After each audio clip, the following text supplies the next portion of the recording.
told you it was love. They convinced you it was normal. They made you believe the problem was you. But somewhere beneath the confusion, the self-doubt, the endless explanations that never quite made sense, you knew something was wrong. This is where we stop pretending. This is where we examine what they never wanted you to see. The patterns that controlled you, the systems that protected them.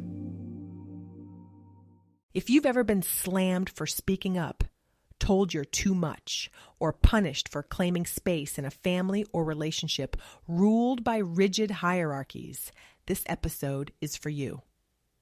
Maybe you questioned a decision and suddenly you were the one causing problems. Maybe you asked for basic respect and got labeled as difficult. Maybe you refused to shrink yourself to make others comfortable, and somehow that made you the villain. If any of this sounds familiar, what you experienced wasn't about your character or your worth. It was about power and someone's desperate need to keep it. Welcome back to the Narcissistic Abuse Recovery Podcast. I'm Lynn, your host. Today, we're talking about why patriarchal systems and controlling relationships punish women who refuse to stay small, and how this creates scapegoats out of women who dare to take up space. Here's what's really happening in these dynamics. Controlling family systems and relationships don't just accidentally favor certain people over others. They're designed that way. These systems depend on a clear hierarchy where whoever's in charge stays in charge and everyone else knows their place. When that system is built on keeping women subordinate, quiet, and compliant, any woman who steps outside those boundaries becomes a threat. And I mean any boundary. Speaking up in a family meeting, disagreeing with a decision, asking why you're treated differently than your siblings, demanding equal say in your own relationship, refusing to apologize for things you didn't do, standing up for yourself when you're being mistreated. All of these things can trigger the scapegoating response because they challenge the fundamental structure of who gets to have power and who doesn't. The person who scapegoats you isn't just reacting to your behavior. They're protecting an entire system that benefits them. When you refuse to play small, you're not just inconveniencing them. You're threatening their whole worldview about how relationships and families should work. You're proving that their power isn't natural or deserved. It's maintained through control and intimidation. So what do? They make you the problem. Instead of examining why they need you to stay small, they focus on why you're being too much. Instead of looking at their own need for control, they blame you for being difficult. Instead of addressing the real issue, which is their fear of losing power, they turn you into the scapegoat who's responsible for all the conflict and tension. You might have experienced this as being told you're too sensitive when you pointed out unfair treatment, or being labeled as the troublemaker when you refused to go along with family dysfunction. Maybe you were accused of being selfish for having needs, or controlling for wanting basic respect in your relationship. Perhaps you were told you were causing drama when all you did was stop pretending everything was fine. The crazy-making part is how they flip the script. The person who actually controls everything suddenly acts like you're the controlling one. The parent who demands absolute authority calls you disrespectful for questioning anything. The partner who makes all the decisions accuses you of being difficult when you ask for input. They take their own behavior and project it onto you, then punish you for the very things they're actually doing. This isn't about gender roles in the traditional sense, though those often play a part. This is about power dynamics and who gets to have a voice. In these systems, there's usually one person or a small group of people who get to make decisions, set rules, and determine how everyone else should behave. Everyone else is supposed to fall in line. When you don't, When you assert yourself or demand fairness, you become the nail that sticks up and needs to be hammered down. The punishment comes in many forms: silent treatment, public humiliation, being excluded from family events or important decisions, having your reputation destroyed through whisper campaigns, being told that if you just changed your attitude, everything would be fine, being blamed for other people's reactions to your completely reasonable requests. What's particularly insidious is how they make you doubt yourself.